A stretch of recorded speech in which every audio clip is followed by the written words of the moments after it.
With the Venture X business card from Capital One, you earn unlimited double miles on every purchase. And with no preset spending limit, your purchasing power adapts to meet your business needs. Capital One, what's in your wallet? Find out more at CapitalOne.com/VentureXBusiness. Terms and conditions apply. I'm Sarah Lynch, and you are listening to Your Next Move, Audio Edition, produced by Inc. and Capital One Business. On today's episode, host Aisha Bowe talks with Karen Young, CEO and founder of Oui the People. Oui the People is a body care brand designed around building products that make their customers feel great in their own skin. In their conversation, they explore Karen's roots growing up in both Guyana and Brooklyn, and how she was able to convert her customer base into a loyal community. And it all started with a formative experience with a straight razor. But before we get to that interview, I talked with Ami Videk, Vice President of Credit Card, Business Cards, and Payments at Capital One. She shared more insight into how brands can inspire customers to be part of their ecosystem.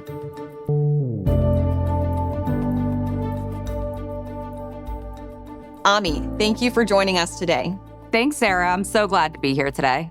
Let's talk about some of the elements that make customers want to be part of your brand's ecosystem. One way you can think about this is to ask yourself, what would make you feel like you want to be part of a community? My guess is you would want to feel like you belong, that you're appreciated by that community, and that it's worth it to be part of the community. You get some benefit from it. When your business can provide that experience for your customers, research has shown they're more likely to be engaged and reward you with their brand loyalty and repeat purchases. So how can small and mid-sized businesses do that? Well, we've heard from small businesses that most business owners would shift how they allocate their spending across business cards if there was a loyalty program in place. Some of the top things they've shared that they look for in loyalty programs are financial incentives, like offering fair pricing and monetary rewards. Trust. Have you proven to be reliable to them? Consistency is important, such as a program with stable, high-quality offerings and customer service. When all of those pillars are in place, customers will be more likely to make repeat purchases and be loyal to your brand. What are some examples of those incentives in action? Well, I can point to Capital One Business's partnership with Inc. as a great example of community building in action. Capital One has been the official partner of the Inc. 5000 for 6 years. In each year of our partnership with Inc., we've built upon our sponsorship by listening directly to the founders of these fast-growing companies to identify new and meaningful opportunities to bring them together. In addition to sponsoring the Inc. 5000 Awards and Conference, we now partner with Inc. to present intimate, invite-only honoree receptions and meaningful networking events in major markets across the country. We've also developed an exclusive digital community for Inc. 5000 honorees to share their learnings and build relationships with one another. How do these benefits help build community and loyalty? We provide these community-focused programs because we've heard directly from business owners that these are the benefits that are important to them.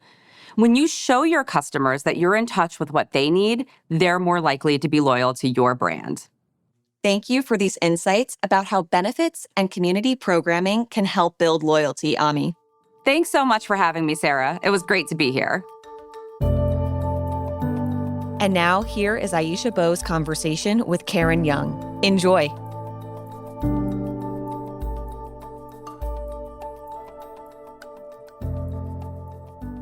Welcome to Your Next Move, Karen. Thank you so much. Thank you for having me. Karen, you've been on an incredible journey. You took a product that was less popular in the 50s and 60s, the single blade razor, and saw potential in something that hadn't been thought about in decades. And then you expanded it into a full line of body care products. You've raised over $4 million in funding, and Oui the People has launched in Sephora, was featured on the Today Show, and even showed up in the New York Times crossword puzzle. So tell us, how did it all begin? And I heard that growing up, your mother wouldn't allow beauty magazines in the household. I'm a Brooklyn-born girl, but I had the privilege of being raised by my grandmother and my uncles in South America. And if you think I'm obsessed with body care, Oh my goodness. So the single blade, or safety razor as it's called, was actually introduced to me by watching my uncles use it. And they had amazing skin, not an ingrown, no razor burn to be seen. And I would watch them partake in this ritual every morning of shaving with the blade, the shaving cream with the original brush, and then just watch them, make these delicate strokes across their face. They looked incredible. And my grandmother literally would slather me every day in coconut oil and then send me out into the sun in Guyana. It was really about these very simple rituals that we had for caring for ourselves. And then I came back to the US and lived in Brooklyn with my mom when I was 7. And the other side sort of happened with regards to how we intake beauty and rituals in our lives. And she was incredibly protective of what I thought of myself from outside voices. And so as a result, she didn't allow any magazines in the house because she just was not a fan of what a lot of magazines were saying to women. Wow, I love that. So she was using that as a way of protecting your ideas about beauty and your self-esteem as a young girl growing up. Yeah. So can you tell me how your childhood influenced or inspired you to found We the People? So I think about it in 2 ways that I think were truly the biggest influence for me. The first one was, even though it might have seemed very rigid on the outside, like not having any outside media, magazines, or anything like that to shape the way I saw myself, I think it allowed me space to kind of grow into myself. And any mom, what they're really trying to protect there is, less your childlike sort of, sense, and more so, I think the space and ability for you to think on your own and think and form opinions of yourself and how you feel in your body on your own without it being guided by culture. And so I kind of went at the idea of building a brand, particularly for women, from this very perspective of how do I make sure that they have space to live within the brand? We are not telling them who they should be, how they should should think about themselves. So that was the first part. The second was, a lot of people talk about risk-taking for entrepreneurs. And truly, having that migratory experience coming from Guyana, South America, which was at that time, an underdeveloped nation, considered one of the poorest, and obviously now quite a bit more flourishing. But coming with that sort of migratory experience and landing in Flatbush, Brooklyn, I always had tethers to culture, never left, especially curry, the food, all the things, We're very, very prideful of our culture. But the second portion of that was that I got that experience of what it looked like for my family to take risks. And it was different than what people might normally think when you want to take a risk as an entrepreneur. Generally, you kind of need to have the padding and the cushion, a family and so on, finances, a certain stability to take the risk. But I saw my family leave everything they knew behind in order to come to this country and make something different. So I think that little bit of crazy and a lot of capacity to take risks, those things all really came together and informed everything that I've done with We the People. Everything about your story resonates with me. My family's from the Bahamas, and Beautiful. I resonate with the strength, but also the closeness to the everyday rituals and the things that are in the environment. I was always amazed to this day by how my aunts and uncles know what every leaf is and how they can use it as part of their routine. Could you share a little bit more about how some of these rituals show up in your brand today? We actually just launched a body wash last year, and I was so thrilled as I was working with our product developer. Sea moss was one of the ingredients that she brought forth. Love it. And I was like, I literally have sea moss in my fridge. What are you talking about? And it's, we drink it, and it helps to remineralize the body, add a lot of vitamins and minerals, and it's really known for like energy and all of that. And I sat down and I said, but we can do this outside for the skin? And she's like, yeah, and other people are trying to own it. And so if there's anyone who should have a stake in that and tell the story around that, then it definitely should be you. So really, really excited to be able to pull ingredients that are so familiar to me and infuse them into the products. I think the second thing is like a lack of complexity. As you mentioned, like growing up, we really relied on the environment to infuse a lot of what we use. We didn't have the ability to be terribly complex. My grandmother's entire makeup section was like one lipstick and like a cold cream, right? And I remember like we would bathe with the calabash, which is, the wooden gourd that literally came off the tree, and these artisans would carve them, and that was like part of our bathing ritual. And so I always go back to simplicity. I try to be as rooted in sustainability with the brand as we can as well, but it's constantly sort of a moving target, but really simplicity in our ingredients, complex formulations that work, deliver what they're supposed to, but also don't have unnecessary things, don't have a lot of fluff and filler just because it's what everyone's talking about. I've read that We the People's mission is the reconstitution of beauty. Why does beauty need to be reconstituted, and how do you accomplish that? So that really goes back to that time of like when my mother said, listen, there's certain magazines that I just don't think are right to have in the house. And, that's not where I want you to shape your sense of self and your sense of beauty. And so the idea of reconstituting it is literally We the People, and we're thinking of the Constitution, right? A set of guiding principles. So what does it look like if we shift the set of guiding principles for people? And I think brands are so powerful. My son is 2.5, and he's like, can I get the iPad, right? Like, brands are incredibly powerful, and beauty brands are tethered to culture. And so the opportunity to think about the reconstitution is really just saying, listen, what if we step back and two things. One, we're not going to tell you how you should think about yourself, but here's my promise to you. I'm not going to use the words flawless when I speak to you. I'm not going to use the words anti-aging. It is the biggest category in beauty, many, many $1 billion worth. But there's a better way to talk about aging. And I'm not going to use the words perfecting, because who the heck can live up to that anyway? And so that's why we thought about it as the reconstitution of beauty. So, I spent 4 years working in prestige beauty, and that's sort of where the spark for We the People came from, and my passion for beauty, actually. I really didn't think it was a category that I had any interest in. Funny story, I didn't come upon blush until I was in my 30s, and I was just like, why do I need to blush? Like, what exactly is happening? I'm not a doll.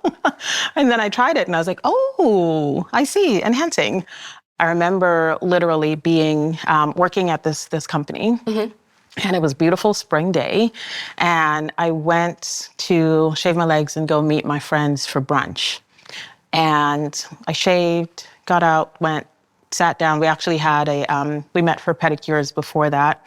And, rolled my pant leg up so that I could get the pedicure. And there was a giant swath of like angry skin just running up my leg. And my friend looked at me and she goes, oh my gosh, what is going on? Are you okay? I said, oh yeah, I'm fine. I just shaved. And I was just like, that just doesn't feel like that should be the answer to something that people do every single solitary day, to something that I had been doing for like a decade or so at that point. And I just said, it is what it is. It's terrible and it's, a bad experience. And then it just really started pulling together like, well, what if it doesn't have to be about experience? I mean, I was sitting there in beauty and like everything that you could think of, we had access to. Multiple blushes and foundations and eyeliners, whatever you could think of. And no one was thinking about the safety razor. And when I did some research, what I realized was that in the 50s and 60s, women actually were using the safety razor. But the marketing from the 70s onwards had actually shifted to start pushing more women towards the disposable plastic razor. And it was this very silly, like, language that underneath it was the assumption that we were not smart enough to use a more complicated razor. And so everything just sort of slammed together at that point. And I said, well, what if I can actually teach them how? And what if I could just start talking about it? And really, like, past and present came together and gave us our start in the category and in the industry, and many, many awards to follow. Wow. Karen, what is We the People? Tell me more about the brand and the products you make. It's a really great question. So We the People is a line of body care products. We started really simply with a razor, but the aim had always been to perfect the razor, really show our consumers that we could win at one of the most difficult things to figure out how to remake, repackage, and deliver on an excellent experience. And then expand, once we gain that trust, into a line of body care. Now, you and I probably had similar experiences where when you were thinking about body care, might have usually been an afterthought, but you would probably go to like a drugstore or something and get like a gallon size of some sort of lotion, maybe $8, 12 if you were splurging. And I really wanted to challenge the idea of how we thought about body care, really similarly to what we were seeing in skincare, where we were challenging ingredients, we were challenging formulations, and we were demanding efficacy. We wanted products that worked, not just the pretty things that you sort of shellac on your face now, right? Like every single thing has to have some sort of effectiveness behind it. And when I was buying these body care products from the drugstore, it was all I knew. It was all it was all anyone really had access to.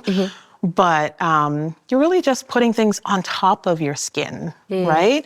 And so what I actually started working on, before I even knew a name for it, was something along the lines of functional body care. And functional meaning that it actually works. It delivers actives, it delivers incredible formulations, and it delivers fantastic ingredients, mostly organic, to your skin so that your skin over time begins to function in a better way than it had prior to that. And some of the things that we are experiencing as dysfunctional skin, which we don't even know about, are dehydrated and dry skin. Not everything can be solved with water. And not everything, although I love my grandmother, not everything was solved by like slathering coconut oil on top. And so what we really thought about was these formulations that got into the skin cells and do the work. They help turn over old, dead, dry skin cells so that your renewed skin is there and ready to receive the next set of actives that you put in it. So that's how we thought about the full line, and ultimately that's how We the People approaches body care.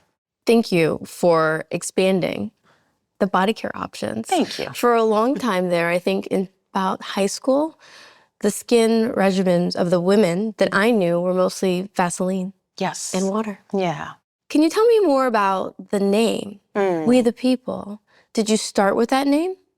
No, so we actually started as We Shave. Yeah, and that's because we had the razor as the cornerstone of the brand. And, I really thought, okay, well, maybe we'll sort of sit and shave for a while and it feels good. And what I was really trying to say with We Shave was an inclusive experience, because when you hear it, you hear We Shave. Yeah. You hear We indeed also shave.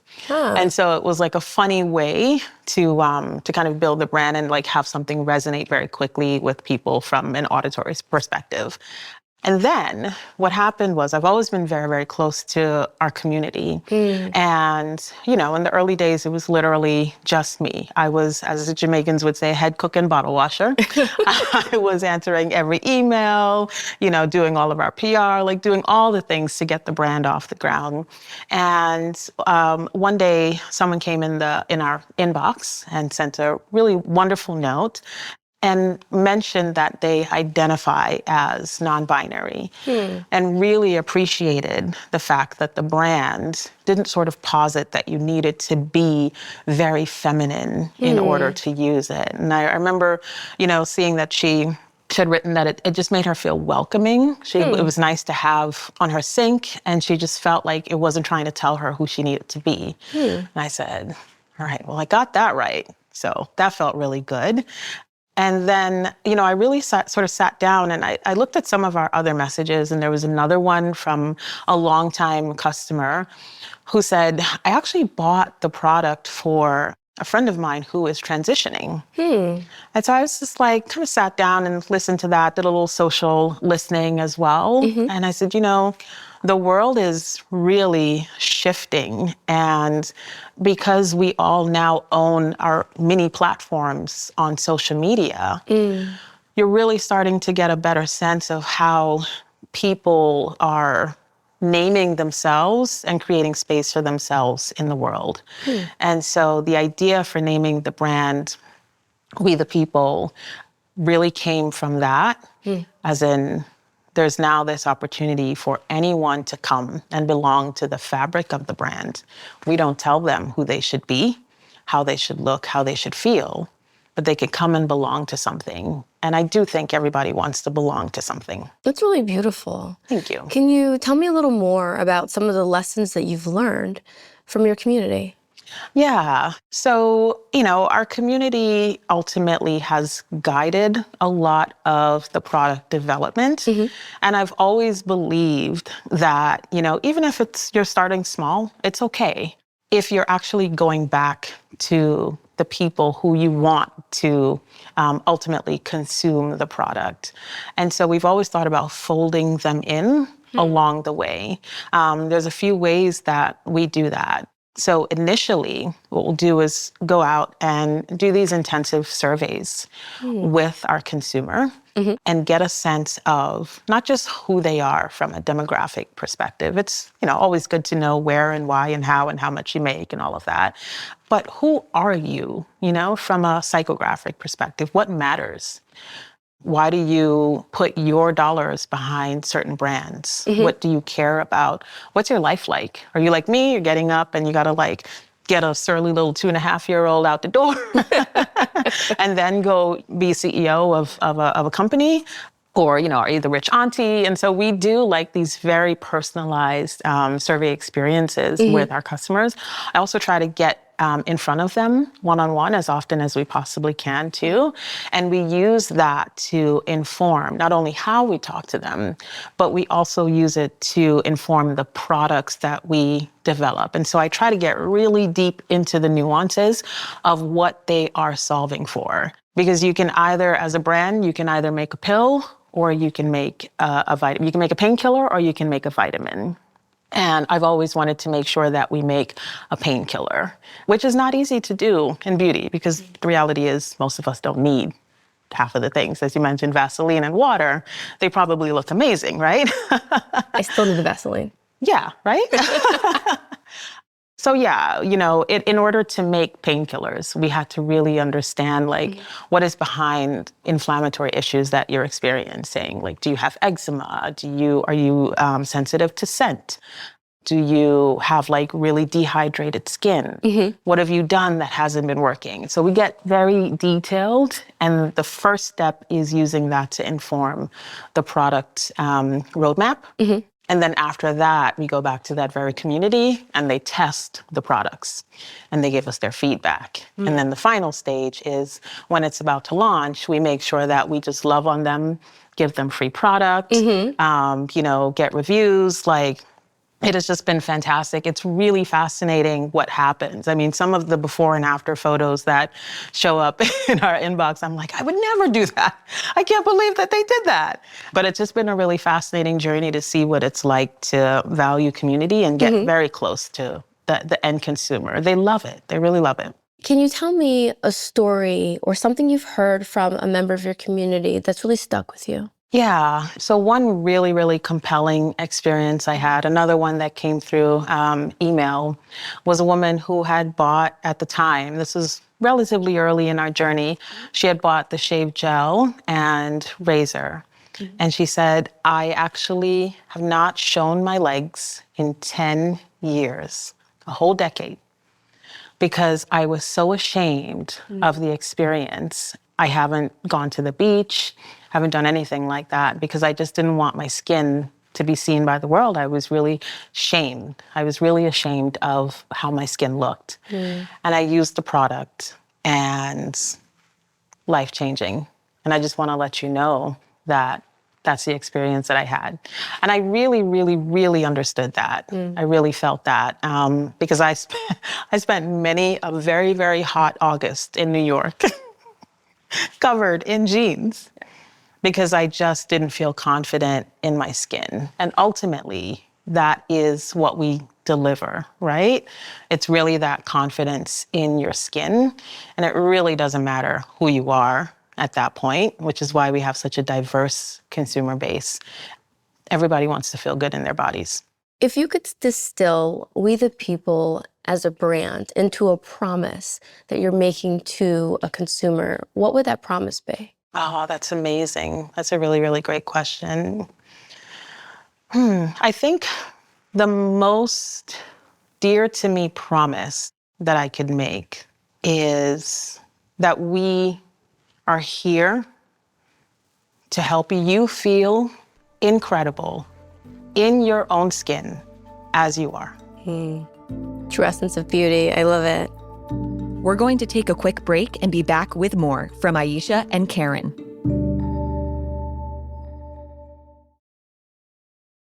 Here's a little tip for growing your business. Get the Venture X business card from Capital One and earn unlimited double miles on every purchase. Plus, the Venture X business card has no preset spending limit, so your purchasing power can adapt to meet your business needs. And when you travel, you'll have access to over 1,300 airport lounges. Just imagine where the Venture X business card from Capital One can take your business. Capital One, what's in your wallet? Terms and conditions apply. Find out more at CapitalOne.com/VentureXBusiness.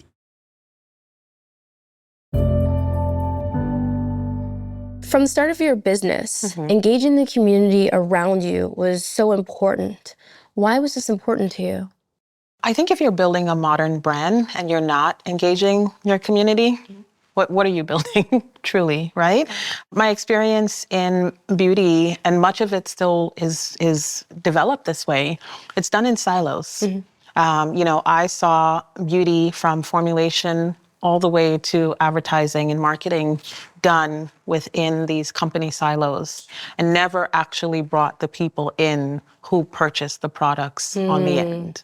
And yeah, I just wanted to, it was just integral to me and to everything that we were building to actually start with the people and then take that out to market and not build in a silo. Karen, you got to see firsthand how large brands launch products. What do you feel was missing from your experience that was important for you to bring with We the People? So the biggest opportunity I had, really, having come from one of the largest beauty brands, prestige beauty brands in the country, was really seeing how beauty was packaged and sold. And it was dictated by product teams all the way to marketing teams. And as I was thinking about launching a beauty brand, I had a distinct opportunity that they were not taking advantage of because they were so large. I could actually talk to my consumer on the other end. I had access to create a direct relationship with them via social media. And so that was one of my very first channels to really reach our end consumer and start building that community and start building that consumer without going through all of the cogs in the machine, as one might say, when you're at a super large beauty company. How do you keep the bond between your brand and your community strong? It has a lot to do with intimacy. It's a word that I've actually been using a lot this year, even, and sort of into last year, because as we scale, and especially as we've gone into retail, there's that touch point that gets lost. And so it has been really incredible for us to make sure we fold the consumer in and our community in an intimate way. We do that through email. We do that through inviting them to events. And we also have a VIP program that is part of the way that we market the company. And so that is essentially the consumers who just love the brand and really, really engage with us in different ways that we measure that, whether social or email and that sort of thing, connecting with us directly. We build that VIP community, and that is one that, as I mentioned, it is about having that intimacy that sort of lives within the brand. And they're the ones who help us with our products. They're the ones who give us feedback. They're the ones who send reviews, before and after photos.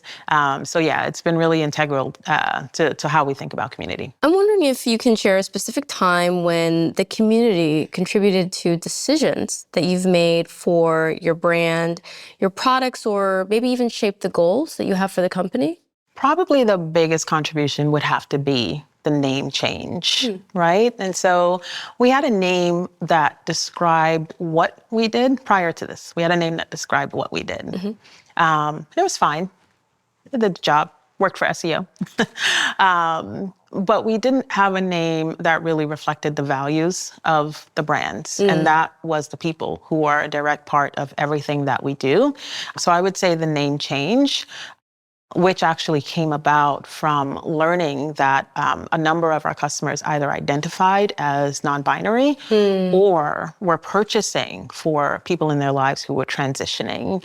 And honestly, even one is enough for me to make sure that we think about what we are putting out into the world and the way that we are developing something when we say that we are for the people and for the community. So the name change was probably the absolute biggest one.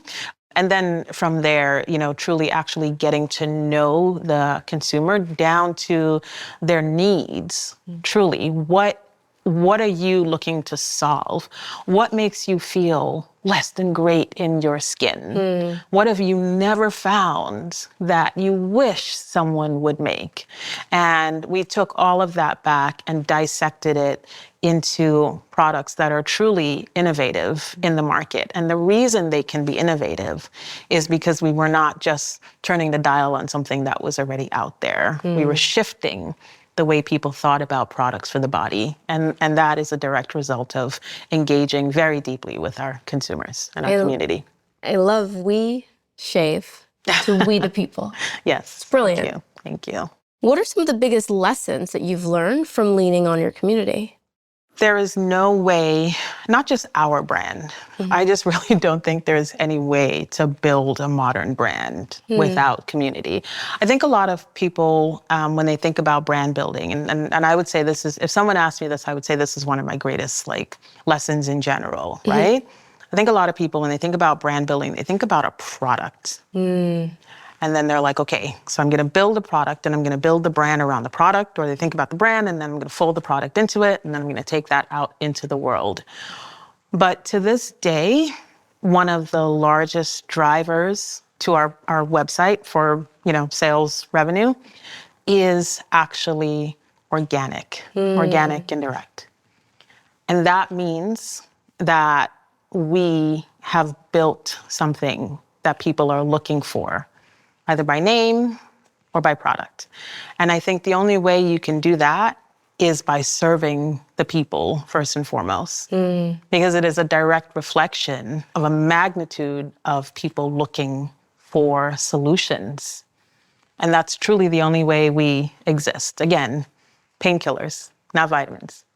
How have members of your community become brand ambassadors for your company? So when I was raising capital, right around the time that I was talking to our lead investors and, sort of trying to close the deal, they had gone to a bar. They were in Chicago, I believe.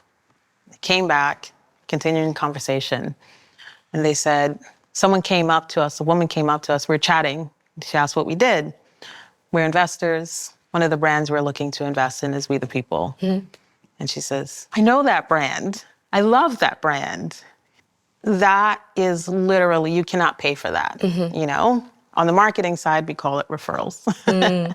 So we have a lot of people who buy for others, who tell others about the brand. But you can only get that when you have hit something right. And there's two things that we have to consistently knock out of the park. The first one is we can't make products that don't work. They have to be incredible. And the second is, I think we have to create that emotive experience with people when they engage with the brand in some way or another. And ultimately, telling other people about us is the ultimate compliment. So did they wind up investing? They definitely did. They actually led our seed round, as a matter of fact. What are the biggest pieces of advice that you would give to entrepreneurs? So I think the biggest advice that I would give to entrepreneurs, really stemming from some of the hard lessons, the hard-won lessons that I've had in the last few years. I think the first one is go for simplicity, truly. It's so easy to, especially if you're launching a product, it's really easy to get very excited and bring a lot to market at one time. But I think it's really important to be very simplistic in your approach and to pace yourself. It takes, I believe, on average of 7 times for a consumer to see you and see your product before they make a purchase. So imagine trying to get 10 products in front of millions of people 7 times over. That gets dilutive, it gets expensive, and it really just sends everyone on your team in multiple directions. Just start with one. What are some of the biggest pieces of advice you would give to an entrepreneur about building community? Don't be afraid to be the one that goes out and builds that community. I think these days, because of social media, and all the channels that need to be managed, right? Everyone thinks, oh no, I've got to get someone to do it for me. Pick a lane, pick a channel, find where they are and where they're actually really interested in communicating with you. To this day, we only really spend a lot of time on 2 channels. Instagram was the first one because we were built there. And then TikTok is now we're sort of getting our feet under us a little bit. I think everyone always really thinks about putting these layers in front of themselves and the audience on those social media channels. You should be the one, at the very least in the beginning, but you should be the one to be out there connecting. I had no idea, and beauty is special. Beauty is really, really something else. But I really had no idea how much people wanted to know that I was the person making the product for them, that I was developing and working with the best of the best, that I am involved in picking ingredients and working directly with our formulators and getting samples back and forth, sitting down thinking about the brand, how we talk to them, all of these pieces. I didn't know how much it mattered, but it really is part of that trust. So my advice is to get out there. Now, I would be remiss if we didn't talk about funding. Black women raise less than 1%, less than 1% of all venture capital funding. You've raised over $4 million. Did you get any feedback from investors that your loyal and devoted community contributed to your success? Less feedback, although I have incredible investors and they're liberal with their feedback. Less feedback, and I think more learnings. I built the brand for women who wanted and deserved to take up space, to the extent that I literally When we were designing the logo, I said, make it bigger. I want it to be the man spreading of logos. Take up space. Because I want when people see the brands on their sinks and their shelves, it's not diminutive. And you shouldn't feel that way when you reach for it. You should feel bold. And when it came to fundraising, I found that I was making myself small. So it was a learning. And it's something that I'm actually still working on. Can you talk about specific ways that your community may have benefited your bottom line? We have an industry exceeding, I believe benchmarks are maybe 25 to 30% repeat customer purchase rate in beauty. Ours is 34%. That's impressive. Yeah. And we did something really crazy in 2022 and much needed. We turned off all ad spend. We turned off all paid acquisition ads. And I said, listen, if we're going to live, we have to see if we can do it by the people who already love us. And not only did we live, but we got into Sephora. Wow. That's even more impressive and incredible. Thank you. You've been in the entrepreneurial game for quite some time now. At this point in your career, what do you love the most about being an entrepreneur? I still love the nerdy part of it. I still love, building the brand part of it. I have an undergraduate degree in psychology. I consider myself a perpetual observer. I still love the observation part. I still love getting in touch with our community and getting to know them, nurturing them. And I love building the products. This journey of ours as founders can often be a really wild ride. What have been your biggest wins? Let's see. Sephora is really high up there. Really, really high up there. Yeah. The premier prestige retailer in the country. I still get goosebumps when I walk into Sephora now and I see our products on the next big thing wall, top shelf, like mind-blowing. I can't gloss over the fact that raising capital, though it was difficult, what you're on there is a journey of convincing people that not only what you're building now is valuable, but in the future, it has the potential to be outsized in terms of, returns and value too. That was no easy feat. And so I'm really proud to have this little Caribbean Flatbush raised girl figure out how to pull all those things off. Even a wildly successful entrepreneur has some misses. I know when we launched the first version of the Lingo kits, we had all these math symbols on the outside of the box. And I heard that was a turnoff for some consumers. And so here I was, immediately having to redesign the box after I launched the product. Are there any missteps that you can share from your journey?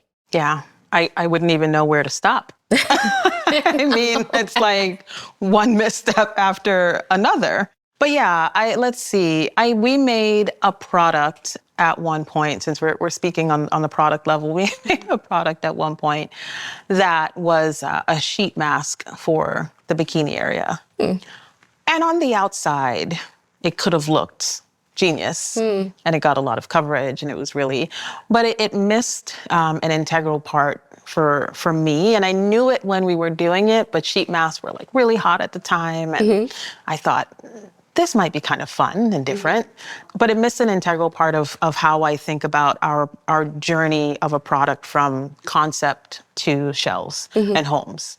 And that was, how are people really going to comfortably use this, truly? And I kept thinking to myself, there's some weird stuff in beauty. Maybe we can get around it a little bit. But I just said, Karen, at what point do you ever sprawl out on your couch in your underwear with like sheet masks on your bikini line? Like truly, comfortably so. And, we ended up pulling it from market. We sold through it.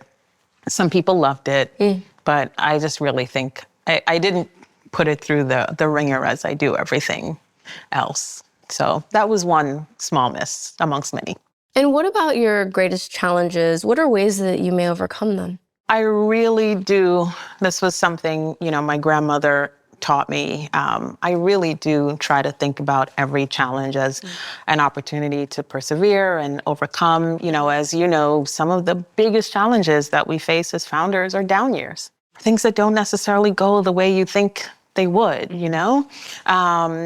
One big challenge that we had was, and it came on the back of something wonderful. So in 2020, as more attention was paid to Black-owned businesses, we actually became the most searched for Black-owned beauty brand in the country. You can only imagine what that did to our website and our inventory. I think we sold out in a matter of weeks, about 6 months worth of inventory. And the scramble was real. The pissed off people on the other end, very real.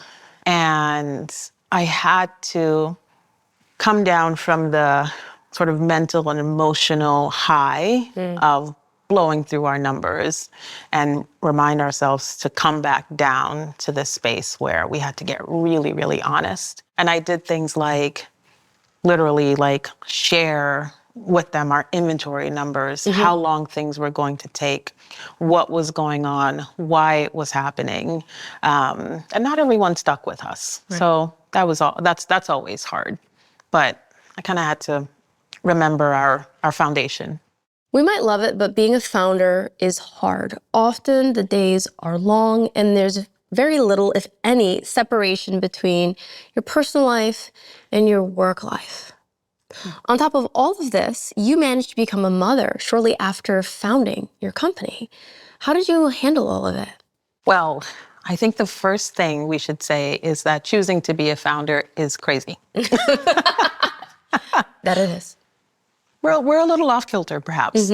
I don't even engage in the idea of the work-life balance, right? It's just too tall of an order. So I just really try to think day to day, how do I balance what I need against what my child needs, against what my family needs, against what my company needs. And I really just take it day by day. We have incredible help. And I cannot live without that. Literally makes it possible for me to go out, not think about anything else, do what I need to do, come home. And I also have a fantastic partner as well. But yeah, I mean, can I say that we're superheroes? Yes. Okay, so we're superheroes. Yeah. What's been the most surprising thing for you on your entrepreneurial journey?